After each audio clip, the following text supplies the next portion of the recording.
This is Rick West, and we're at the Southern Writers Guild. You may know me as Primal Beat. That's same guy, same guy. Um, we are here today. Well, first off, we have just recently started the Southern Writers Guild with two of my friends, Gray and MJ Polk. We're not going to talk a lot about the guild today. You can look it up, and you can see all the information online on the Substack. But we want to use every minute that we have to discuss um, a whole lot of things about around Southern music. We are ecstatic to have as our guest today Dr. Bob Beatty, who is has an encyclopedic knowledge of Southern music. Bob has written a book called "Play All Night," which I'll let him talk about more. There you go, right there. It is a basically a chronicle of the Allman Brothers band and specifically Duane Allman, and we're going to talk quite a bit about that. And just for a little bit of background, don't know that we'll get into this, but Bob is a PhD and has a very impressive list of clients on his uh, in the space of natural history and museums. Bob is also a fellow Southerner, fellow musician, and let's turn this over to Bob. Bob, let me ask you a couple questions. Well, first off, I grew up in that era. I grew up in the early '70s. I was thinking back. I think the first time I heard Fillmore East was probably 1972, and it was mind blowing. It was just a different kind of sound at the time. Um, the only other experience I've had like that was when I heard Talking Heads do "Stop Making Sense" about 15 years later. Yeah, Uh, yeah. another brand new novelty kind of thing. But here's the question to you. I think we were probably the first generation that sort of felt like the South had a voice again, and there were several people around us that were doing it. James Taylor was doing his thing.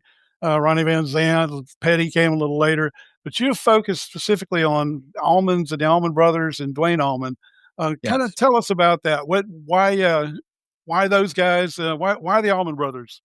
Yeah, that's a great question, and it actually it really does. When it all comes down to it, it comes down to my southernness and somewhat of my southern identity, and that's something that I've grappled with my entire life in good ways and bad. We'll talk about that, I'm sure. But Absolutely, for the sure. way that I always explain it when the book came out and I started having to have these, started having these conversations about my life's work on this side of things, yes, I'm pretty accomplished museum history organization career. I still do that work and love it. My passion lies in this conversation, this intersection. I call it the crossroads of Southern music history and culture around the umbrella of this American institution.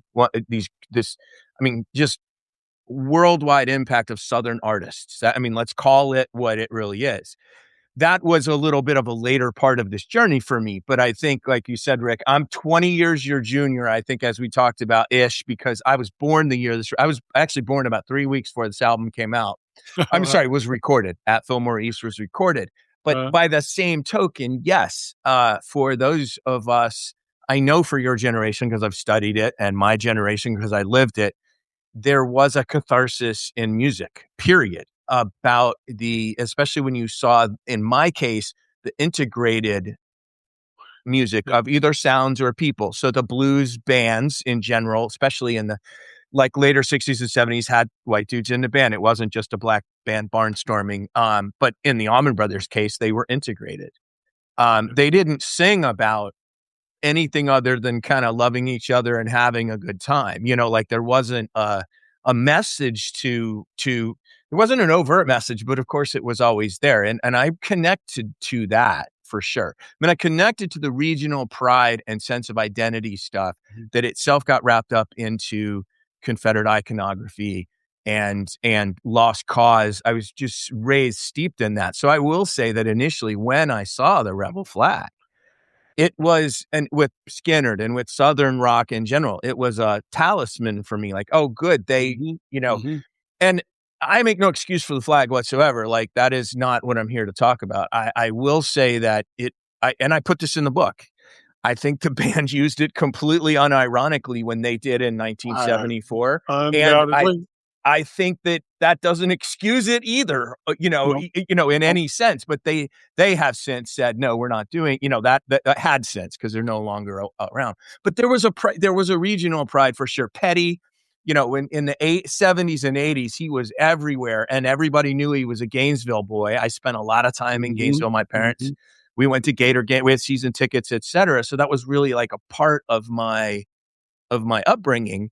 So there was that too. And I totally agree with you, Rick, that the album itself so groundbreaking because it just coalesced all of these sounds. And that's how it was for me. Their sound, because I inherited the entire catalog in 1992, 1993 when they finally clicked with me. I didn't have to go through any growing pains.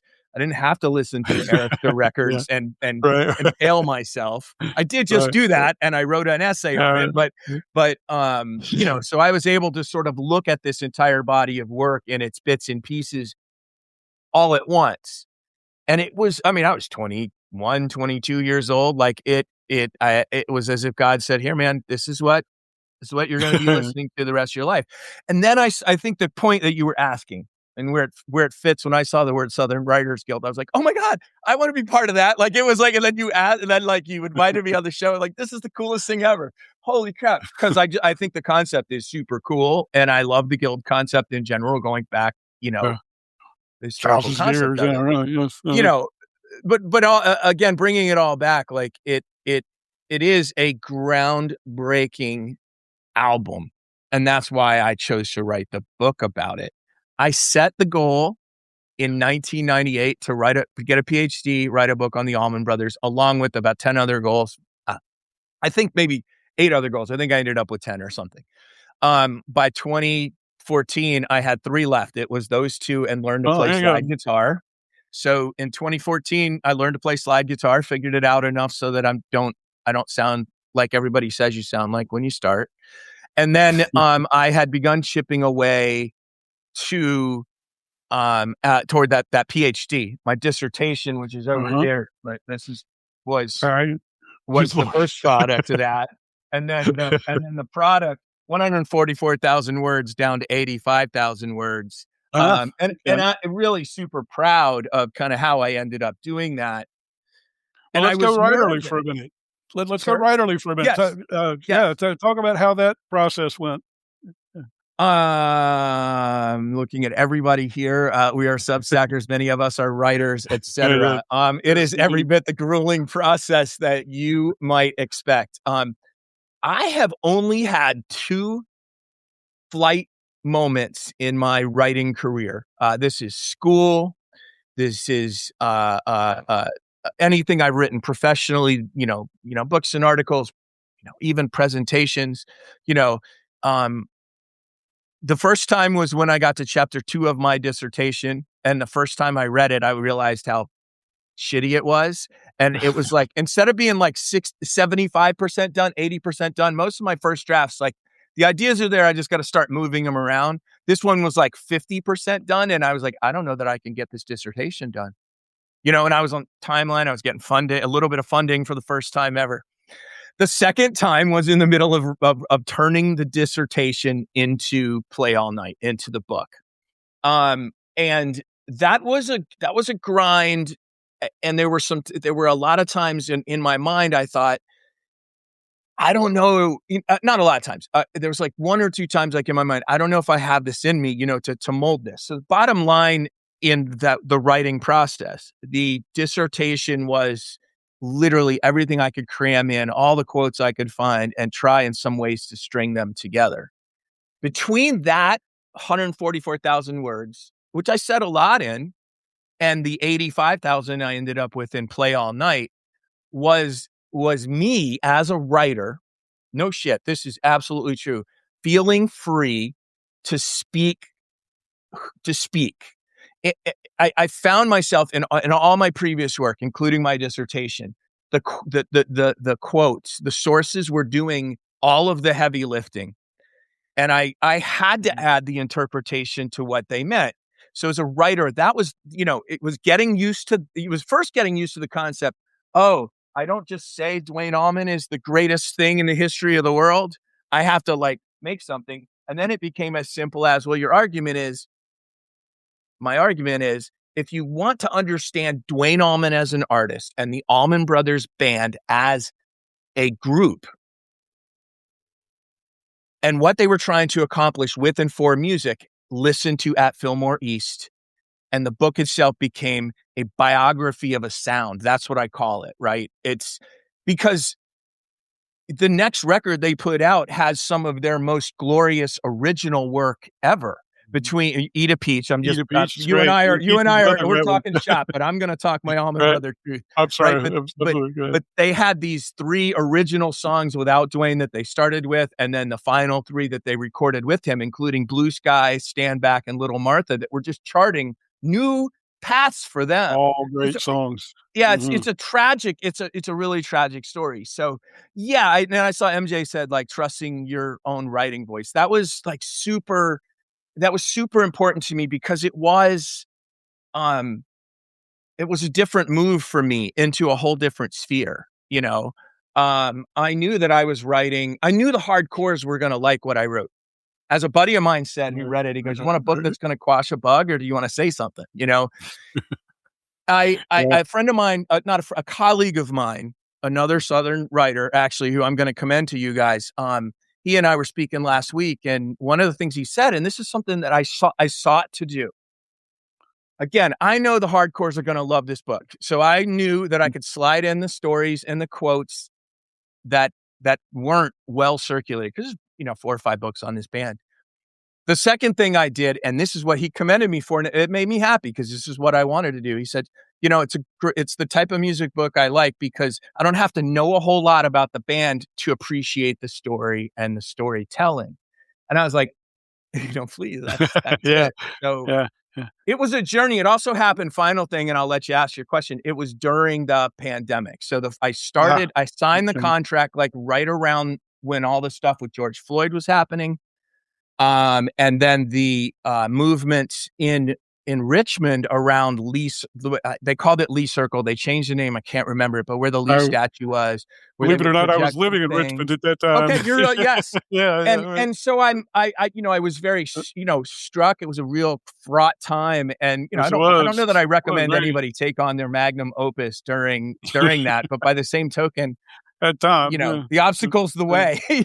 Right, right, right, right. Well, one of the things I've noticed about, the work that you do is you have avoided, rather assiduously, I think, you have avoided sort of the tabloid stuff, the sex, drugs, and rock and roll. I mean, I'm sure not totally, I'm sure, because you can't really, it's part of their lifestyle.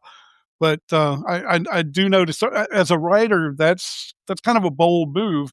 I totally honor it, but we know that stuff sells. Yeah. But you didn't go there, and can you kinda talk about that a little bit? Yes, it was 100% intentional. Because Yeah. so one of the things I did know, I was driven by, this is crazy, right? Talking to other writers. I was driven by a book review of another book. The Mhm. book was called Midnight Riders. It was a New York Ah, Times best-selling book that came out in 1994 or 5 by Scott Freeman. Wonderful book. My copy's over there somewhere. It's like I had to tape it back together. It's got some of the best quotes, the best stories, etc. But the review basically said it didn't answer the why. Why is this story important? It told the story mhm, very well. mhm, Why is it mhm. important? And in particular, because the book really covered the drug case and the tabloid stuff with Greg and Right, Cher right. and the breakup and everything. Um, the book kind of got bogged down in those details because it was because of when Scott was writing and interviewing, it was the 80s and the band was done. Yeah. And then all of a sudden they put it back together. So anyway, it said, and I was like, I remember thinking, wonder if I could do that. So so if I could write the why. And then I think the Mhm. piece for me, and it all goes back to Rick when like I love certain writers, some of some of them from the 60s and from the 70s in particular from the music rags. They just insert themselves in the story and it annoys me. And and I mean, look, I Yeah, tried yeah, not I to hear insert you. myself in this story, but you can't get away from me in this book, and I say it very much up front. But the Mhm. piece I'm trying to say is they concentrated on the sex and drugs part of it, and Right, that right. was the most popular part of the narrative. And I thought, oh, well, what if I was to do something with an end point that acknowledged all that was there and coming, but does not delve into, because the other part's the money problems. And I think, Mhm. frankly, Rick, the Right, right. reason I did it is it doesn't interest me. It Uh-huh. holds the drug consumption of the artists that I love holds zero interest for 0. me. Right. And except Yeah. when I first heard about pot, and I was like, that sounds really fun. I mean, listen, I realize I'm Yeah. on, there's 15 people here or whatever. I'll say it. But other than that, I mean, look, I should say, like, this sort of stuff. This sort of stuff that sounded fun too as I got a little bit older. Mm. But the Sure. point Oh, being, sure. I don't care. I don't care how many girls they were sleeping with. Right, In right, fact, I right. don't like knowing about that because that's not who I am and what I was. Makes me uncomfortable. So, and then I think, Rick, the point that I stopped, which was Barry Oakley's death, allowed me to Mhm. put a really nice bow on that era. I didn't have to talk a lot about Barry Oakley's problems toward the end of his life, which, you know, is there. It exists, but I could put a bow in it and say, look, everything came crashing down, but it didn't end. And that's long live the ABB and conversation from the Crossroads and all this. Like, they Right. continue to influence, they continue to make the world interesting for me to look at and talk with other people. So that's Right. why Yeah. I think the bottom line is it doesn't interest me, A, and then B, um, it had been It's been done. done. There Yeah, was it's been nothing done. for me Yeah. to say there that was worth anything, you know? Right, right. Well, let's go back to the music for a minute. Um, One of the things that grabbed me about, the Brothers almost immediately was 2 lead guitars and 2 drummers. That was just a little weird back in the day. It sort of became a thing a little bit later, I think. Yeah. Other people started doing it, but I don't think anybody had really done that, Southern or not. I don't think anybody had really done much of that. Maybe the Stones, but it does seem like that was a real some novelty. That was a real departure from the way rock and roll had been presented. And I to that point, um, I read a little bit about what you were talking about in terms of, the brothers wanting to come back to wa wanting to come back to the South and what that might have had to do with, any of it. I believe you've left. Let me see what happened here. Hang on, folks.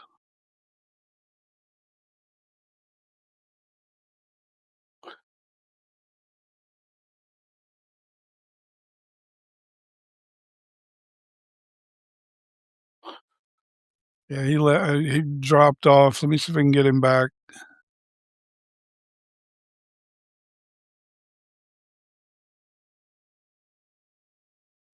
Sorry about that, folks. Not sure what happened, but we'll get him back.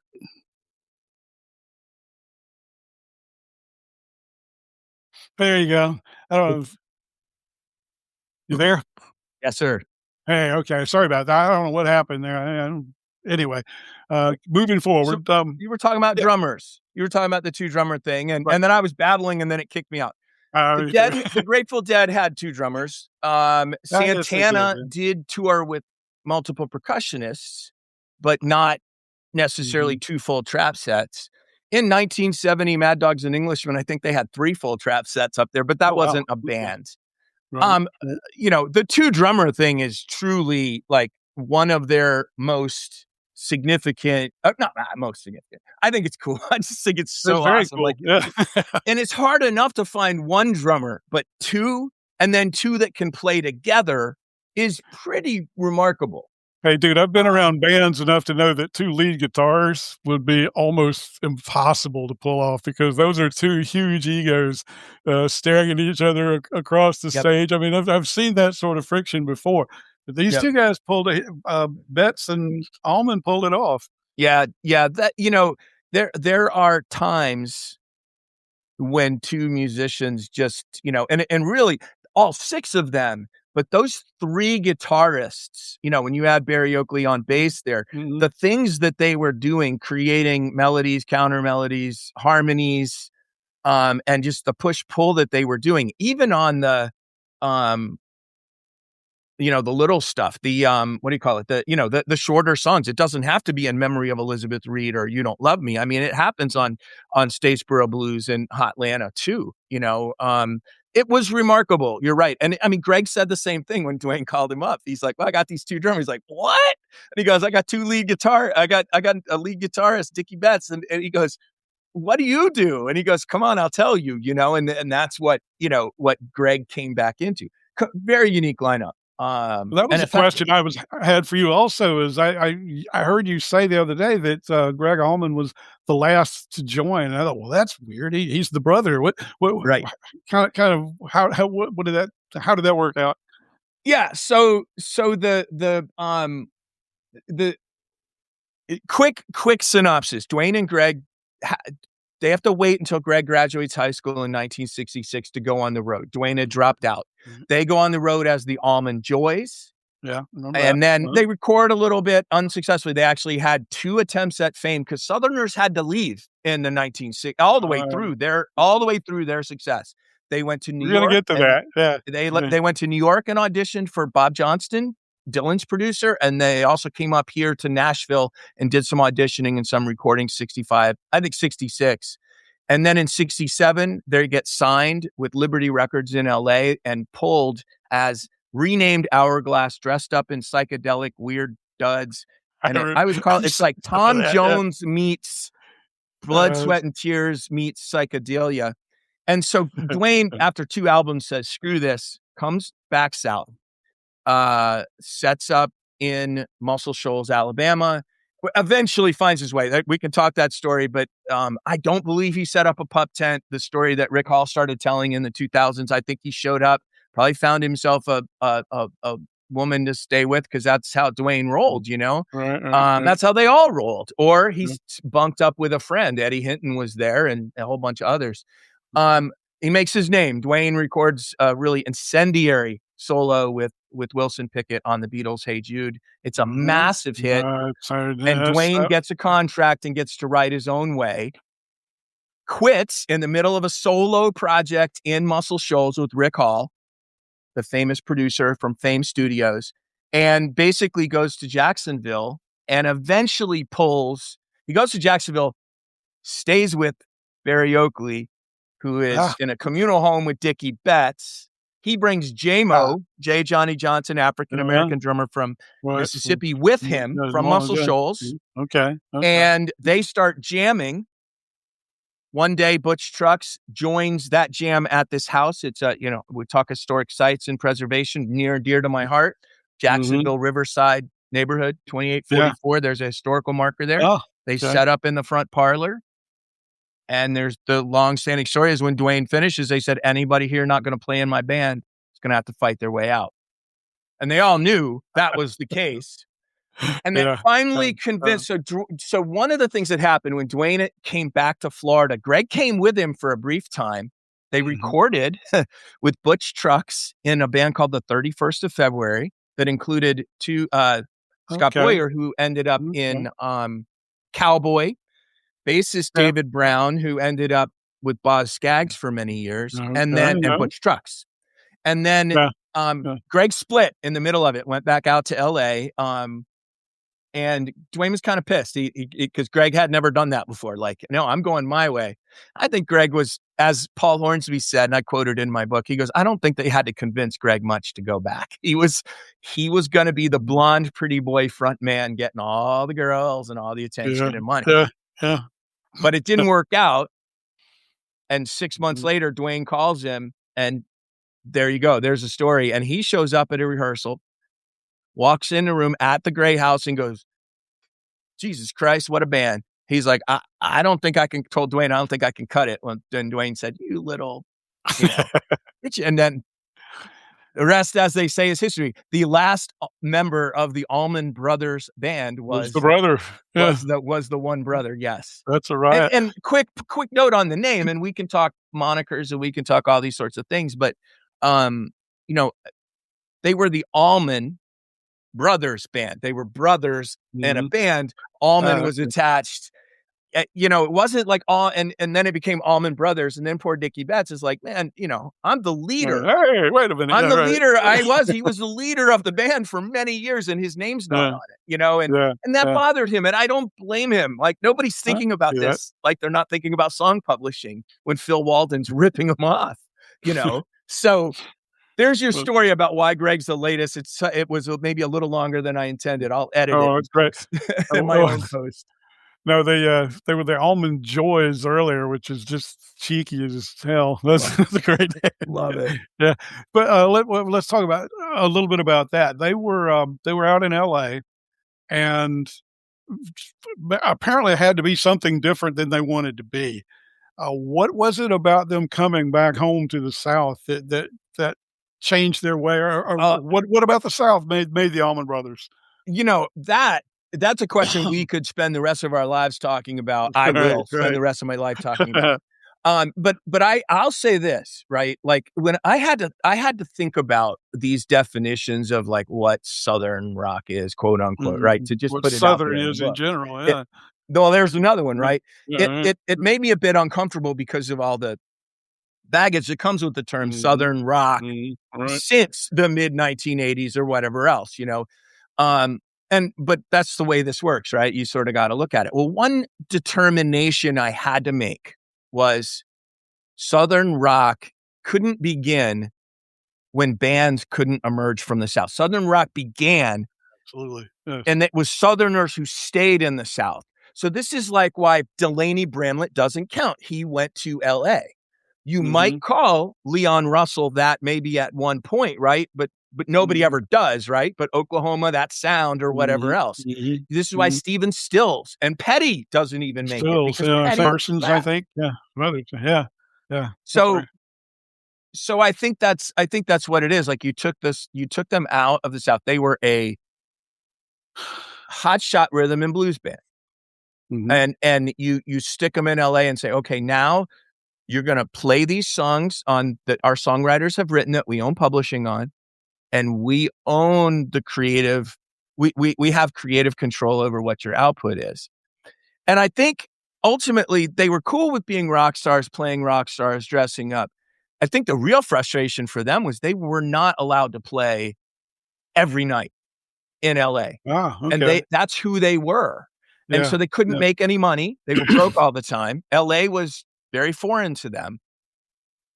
And I think, they knew something was wrong. That's clear. Like, this ain't working. Duane was pissed. And, Duane's a hothead, man. He needed 100% control. That makes sense. He's Mhm, too young to mhm, assert it, too right, inexperienced, right. doesn't have anything to say, hey, let's try this. Or maybe if he does, they're just completely ignoring him.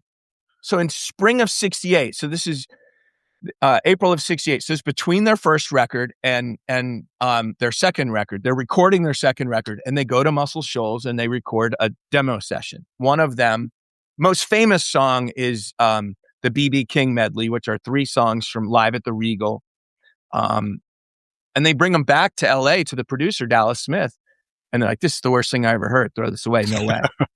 Oh, wow. And, Uh, ultimately, I think, and I say this in Play All Night, and I say this when I talk a lot, the organic nature of how Southern studios worked, how so you Southern music worked. okay, so you think it was something about the studios and not necessarily about the Magnolias and all that, I or mean, what?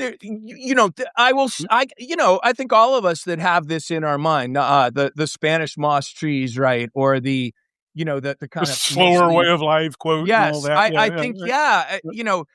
you think about like Daytona Beach isn't the South, right? Or my hometown, W Stewart, well, isn't the it South. was at that time. And I will I'm say, from Melbourne, and I know yeah, that, yeah, I grew up in, small town right, South, right, no matter where you are, is yeah, small town South. yeah, And I think a lot about this as a Floridian. And uh, so they're Southerners. They got roots in yes, Nashville because their grandparents are from here. mhm, Macon, Georgia, yeah, Yeah, and then they end up yeah, from Macon. And that's the thing, unabashedly, like, no, this is who we are, and this environment affects is I think the best way to put it is, you know, this is where the South is where Duane and his band felt they made their best music. And I'll say, like, when Macon ceased to become their home in the mid 70s, this is true about a lot of bands, but that's a band family kind of thing. And when that split happens, Yeah. it's kind of hard to ever kind of recover that mojo, and they did struggle over the years sometimes with studio records and things. Um, I do think South Man, I don't think it's in the water. I think that's, I think that's a trope, but yes, absolutely. And that's a key subtext to play all night, and something I had to grapple with myself too. Coming of age is like, what is this? What does this mean? Well, let's move forward just a little bit from that. Actually, I think my favorite Allman Brothers song of all is Blue Sky. That's the one we used to get stoned and put our headphones on and listen to all the time. Of You're My Blue Sky. Yeah, that's right. They name it Blue Sky. But I think that's a Dickie Betts tune, and I think that came after Duane died. Did it not? No, I And actually no. That was one of the last songs Duane recorded. Okay, And when he died, Dickie hadn't put his final vocals on it. okay, okay. And apparently Duane recorded 3 solos, and we've only got the one there. I believe the solos were recorded live too. That song was written for man, that was one of those songs when I first got it, and I was like, "Oh, how awesome! Blue sky, it makes me high, and you're my Uh, blue sky." I didn't realize it was written for a person, and there was no metaphor. There was metaphor in it, but it was not. There was some literal too. Nor did I know. Fast forward 30 years, that Sandy Blue Sky, who Dickie wrote that for, and I would have a correspondence online. oh I got my to God! send her a copy of the book. She told Oh me wow! she said she loved it. I mean, it was like, oh, this is awesome. That's She's amazing, dude. yeah, she's First Nations from Canada, and got Dickie Uh, very involved in American Indian events and causes in the mid 1970s. Something I'll eventually do something on. I'll write on, because it was cool. Cool.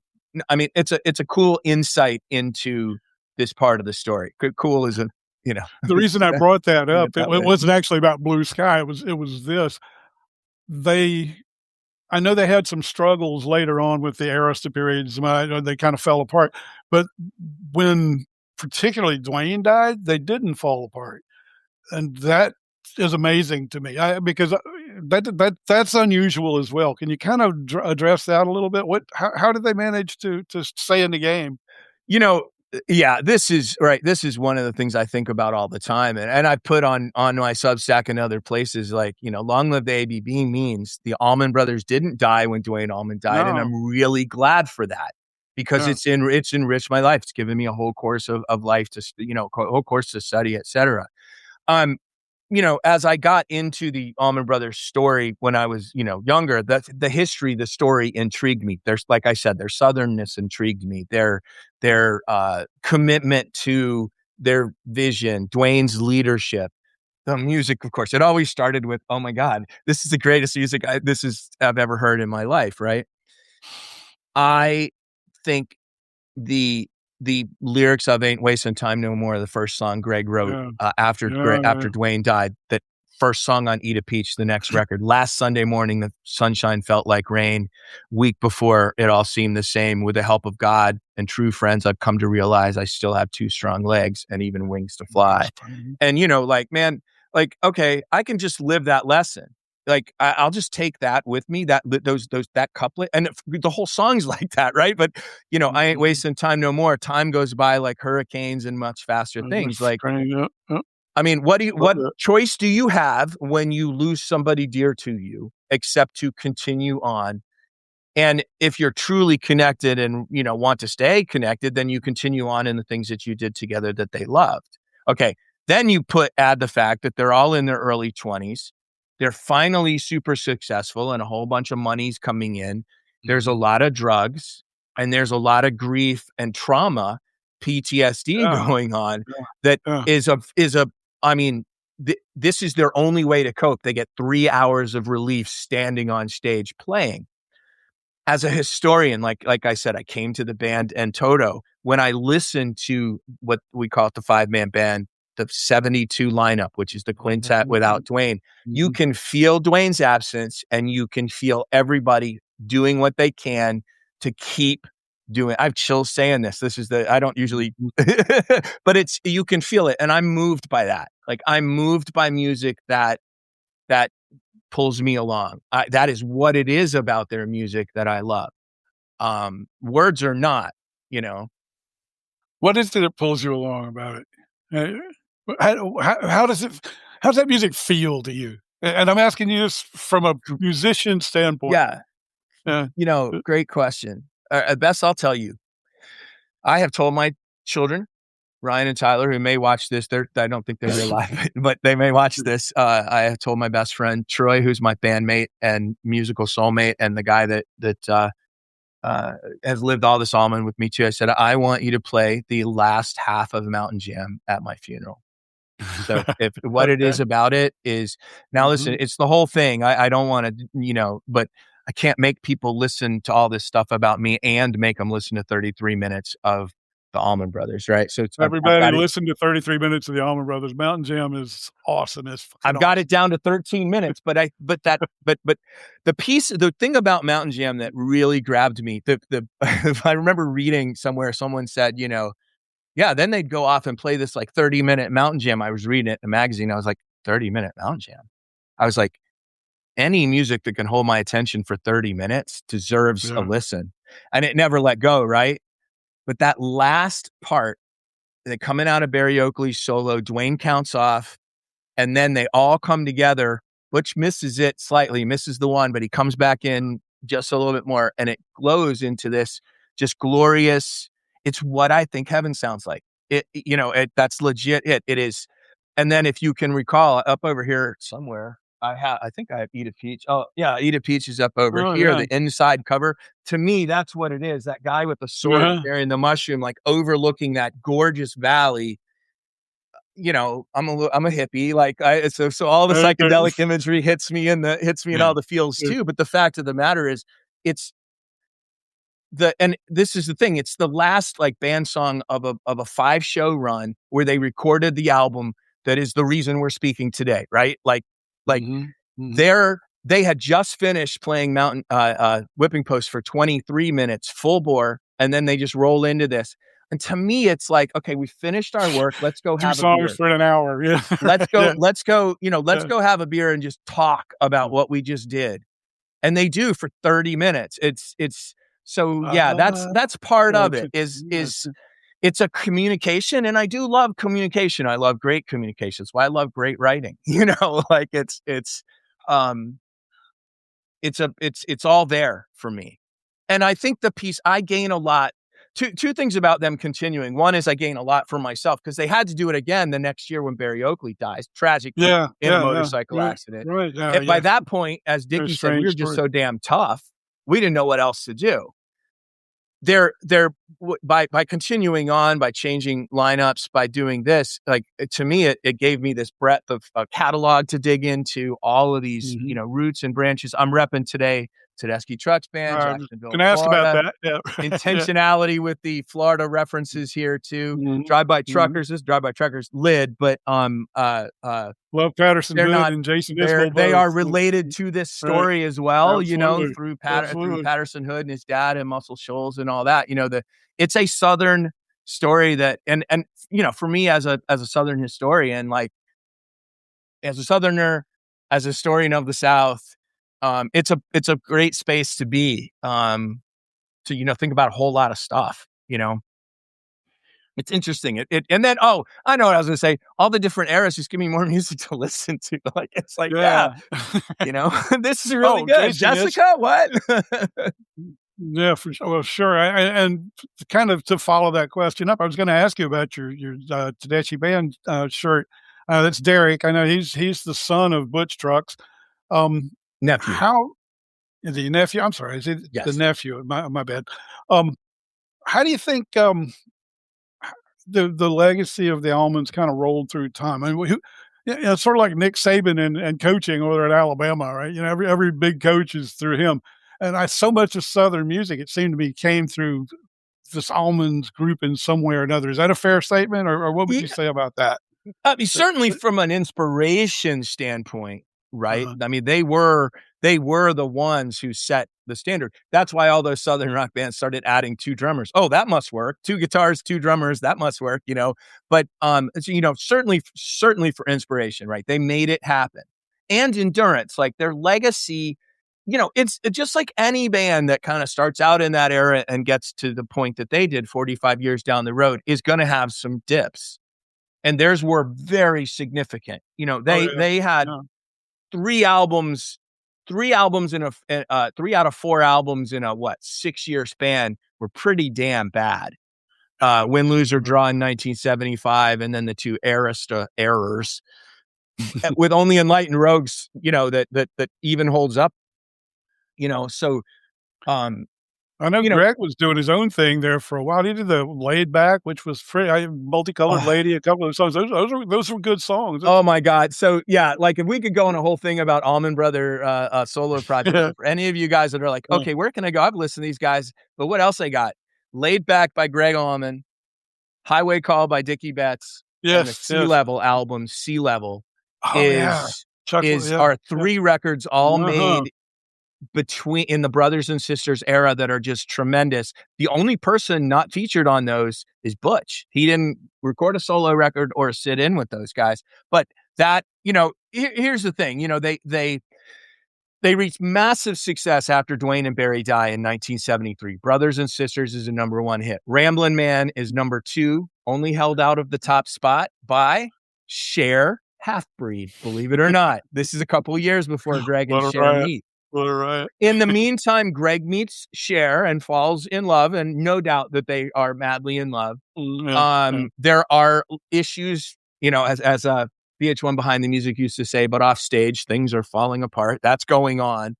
And then, they break up and they break up, then Greg testifies against a road crew manager in a federal drug case against the Dixie Mafia. Remember something, yeah. That causes a lot of problems in a really big rift that they patch up when they realize they got more going for them together than separate in 78, 79. When they broke up in 82, they were done.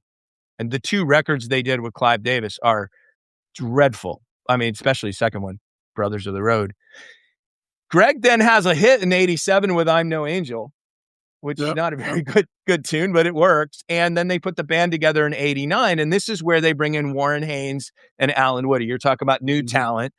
Haynes has continued to carry the mantle for Allman related music. He relocated to New York years ago, but he's Western North Carolina. From Asheville. Asheville. And Woody was from Nashville. Oteil Burbridge, when he joined in 97, was based in Atlanta at the time. I don't know where he is now. I think he's down in South Florida. Jack Pearson at a time was based here in Nashville. And then when he left, Eric Trucks, took that slot. He's been in Jacksonville the entire time. So, and it's not as if beyond the players in the band, they've all made their mark, in their own thing. And those guys and gals, I guess it includes Susan for sure, wasn't in the Allman Brothers, but she's part of the family, have, continued to do this. I don't think Tedeschi Trucks gets enough credit as they're great, musical institution. But as Southerners, I want to say as Southern musicians and as Southerners, like, again, we talk about for ourselves how we feel about the South when we write, or I like to be in situ when I write. I went to Macon for a week to write the first draft. I went to Muscle Shoals to write the third, the final. All right. They got a studio in their backyard in the swamps out in Jacksonville. They play all of the same, music. They're the only ones carrying the canon to the extent that they are. I think the South has to be I've never heard them say it because nobody's stinking asks it anymore, but I think it's an important part of it. Yeah. What, we're kind of getting short on time. One Sure. Other thing I'm kind of interested in, what do you think? The next calendar, I turned 70. What would have happened if Duane had turned 70? What might have gone? Yeah. Would he? Would you think he'd have kept the fire? Would he have become Eric Clapton again, or what do you think? Well, what do you think, Duane? If you're saying becoming Eric Clapton, sort of sailing into the sun, coasting around and doing his thing, then no, I don't think Duane would have been doing that. But yes, okay. I know your question. It's a good one. It's a good one. Okay, I'll say this. I think two things I like to think about. Number one, God knows what he could have played on guitar, right? God knows the things he would have been doing, the collaborations he would have had. He had one record with the Jazzer and Herbie Mann. He was trying to get one with Rasan Roland Kirk, and Kirk turned him down. But I think he would have had more opportunities. He's Oh, on for sure. Atlantic Records, John Coltrane's label, Yeah, OG label for crying out loud, right? yeah. I brought up Um, Clapton because he played on Layla. Yeah, well, a lot of okay, people don't know so okay, that. now Yeah, that's yeah, actually a great one. Would they have done another Layla record? Because Clapton yeah, never touched that peak ever again. yeah, yeah. In No, it's my true. in most people's estimation, that record exceeds All right. everything else he touched. Mhm. Um, Okay. I've got two more though. Okay, so one, I think he would have pushed to make the Allman Brothers band bigger. And Okay. that's one reason why I see this connection with Tedeschi Trucks. And I always push back when people try to be like, oh, Derek's like the second coming of Duane, et cetera. And it's like, that's not fair to Derek. Like he's his own man. He's done his own thing. He put together a massive band. He doubled the size of Duane's band. I don't know if it was 12 right out of the gate, but it was 10 to 12. Two drummers, not led by two guitarists, but instead he's the guitarist around which everything goes. So I think Duane would have added horns, maybe Oh, okay. percussion, Wow. which the Allman Huh. Brothers did. The other Yeah. thing I think Duane would have done was I think he would have done and should have done a record with JMO and Barry Oakley. And JMO says about the first time he said when Dickie asked him, what did it sound like when you and Barry and Duane were playing in Muscle Shoals prior to the Allman Brothers? And JMO says, the only thing I can compare it to is the first time I heard Mahavishnu Orchestra. Interesting. And Yeah. Yeah. I'll tell you Yeah. this, when you listen to Sea Level, listen to his drumming on Mhm. Sea Level, like that is Billy Cobham shit right there. That's pre Okay. car accident that really messed him up. But like to have heard him do something like that, just a pure jazz instrumental, because fusion sort of comes out after him, like Right. after he dies, that's when Mhm. it all kind of, Mhm. I mean, I don't really know my dates super well, but I know Mahavishnu comes shortly before Duane died or shortly thereafter, Inner Mountain Yeah. Flames. Yeah. So, Right. um, Not real sure either. I would the remember Allman another Brothers, great I think, album though. Yeah. would they have broken up? Yes, multiple You times think? with Duane and Okay. Greg. Yeah, I do. I do. I think that, I just think that that sort of stuff is somewhat inevitable. The only bands that really Mhm. seemed to stay together were the English bands. Yeah. Yeah. Like the Who and the Stones, like they kind of kept the same lineups forever. There's more. I'm just coming up with those. Mhm. Like the American No, bands, so um, I interesting. wish. I think a lot of us wish, like what could have been. I think that's probably one of the great questions, and that's why I say, like we give a lot of credit to Fillmore East because if that album doesn't break when it does, he's just a great guitarist that some people know about. I mean, we'd find it. I'm certain people would find it, but if that album doesn't break, that band is just they were going to break the band up. I heard you So tell that story about how they were on their last legs and, they were. basically the live, format was more for stars, and somehow they talked the record label into letting them do a live. You wanna address that, Joe, real quickly? Yeah. Yeah, I mean, live records through about at Fillmore East were kind of throwaway product for between albums, cycles for bigger stars. Beach Boys being one of them. The Rolling Mhm. Stones had done it, et cetera, with the chart. I think. Anyway, got live if you want it. The Allman Brothers said no. We want to record our third album live on stage, and it's like going into Coltrane going into Rudy Van Gelder's studio with um, with on a Love Supreme and just saying we're going to record this right now. They just did it in front of 2,500 people, and they had 5 shows, basically 5 sets from which to use. Bulk of the material comes from Saturday. Right, They were right, not right. the headliner; they were the middle Huh. band. Oh, And I guess Johnny Winter, who was the headliner, said he couldn't follow him anymore. So Saturday they switched places. So much of the album comes from Saturday, March 13th, 1971, Fillmore East, 100% live. It is multiple shows, and You mhm. Don't Love Me is 2 versions patched. So it's not the greatest live concert in history, greatest live album in history, and Right. among the greatest albums in history, live or otherwise. not a Absolutely. Yeah. single overdub. It's Right. pretty remarkable 80-ish minute document.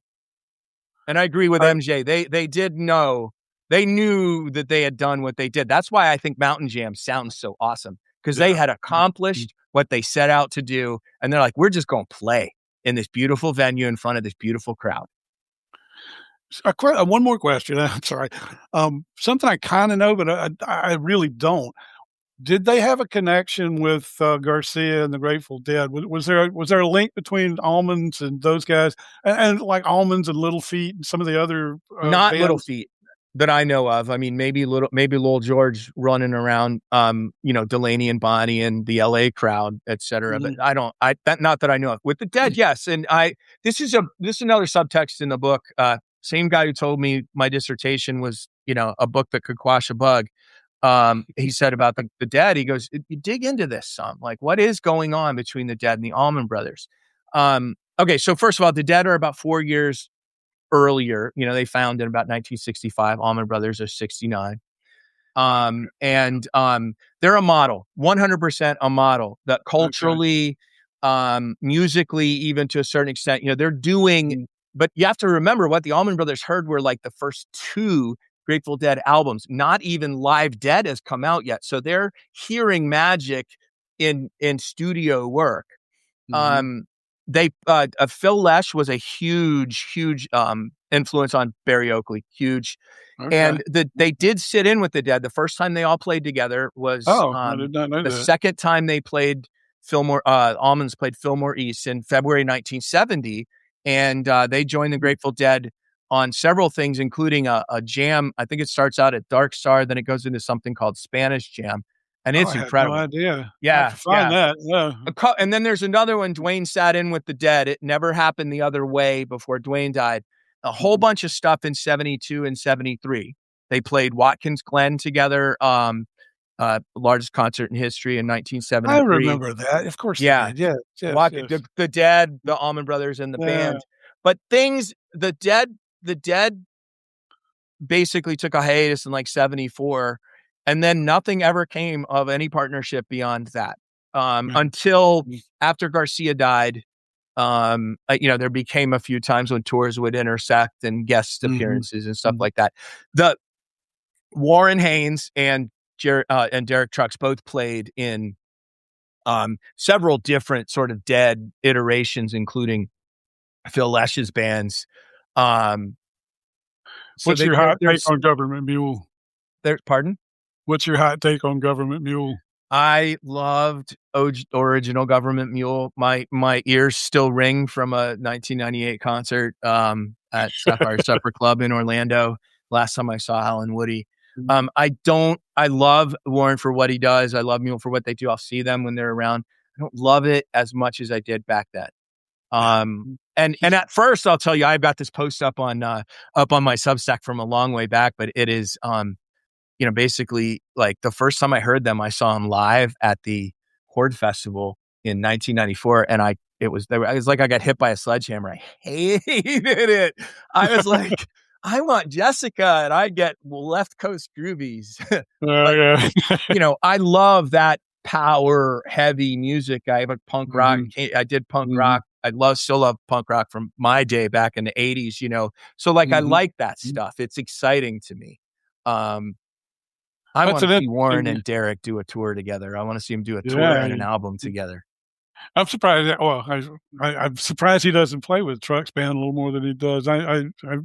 I would have thought there'd been some crossover there, but I guess They there's they not. do. So they toured together over the summer. In fact, on my YouTube channel, and Okay. just for Okay. anybody's Yeah. benefit, at Long Live the ABB on all socials except for Twitter, which I gave up years ago, and Facebook Mm. because they canceled my account. But on Instagram, YouTube, I have a compendium of the Warren sit-ins with Tedeschi Trucks this past summer. So they did tour together this past summer. But yeah, I think Okay. they even mentioned they did Warren did a record a year ago, October, that had 3 songs with Derek on them, and that was the first time. Yeah, they had collaborated Okay. since the Allman Brothers. And it was See, I nice. think I'm sorry, go ahead. No, I just said it was a nice treat for us fans. Okay, guys, I think I know my music, but I am a rank amateur here. Bob has a literal encyclopedic knowledge of of the music, of a lot of things, I suspect. Is there anything else you would like to? We're at 54 minutes. Probably time to let you get back to your life. But anything you'd like to address that we didn't talk about? Yeah, yeah.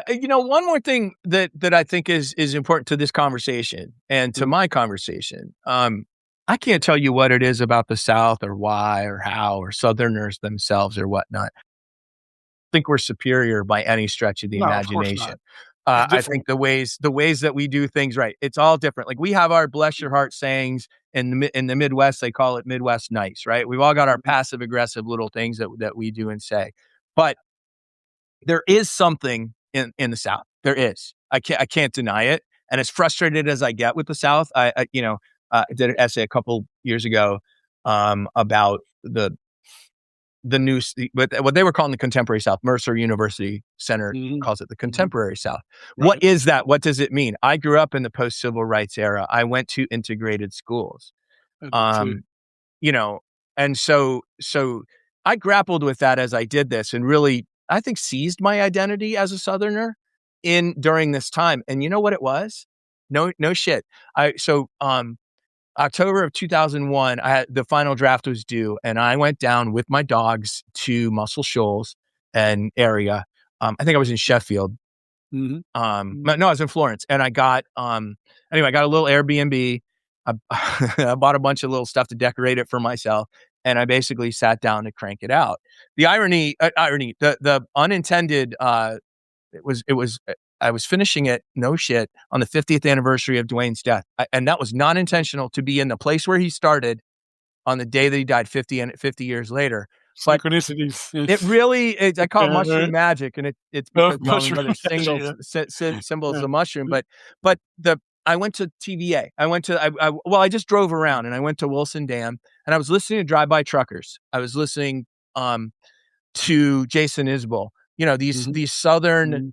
giants to me, these Southern Yes. writers who have Yes. expressed my words so well for me, express my feelings, the things that I see, the things that I do. And I'm standing there.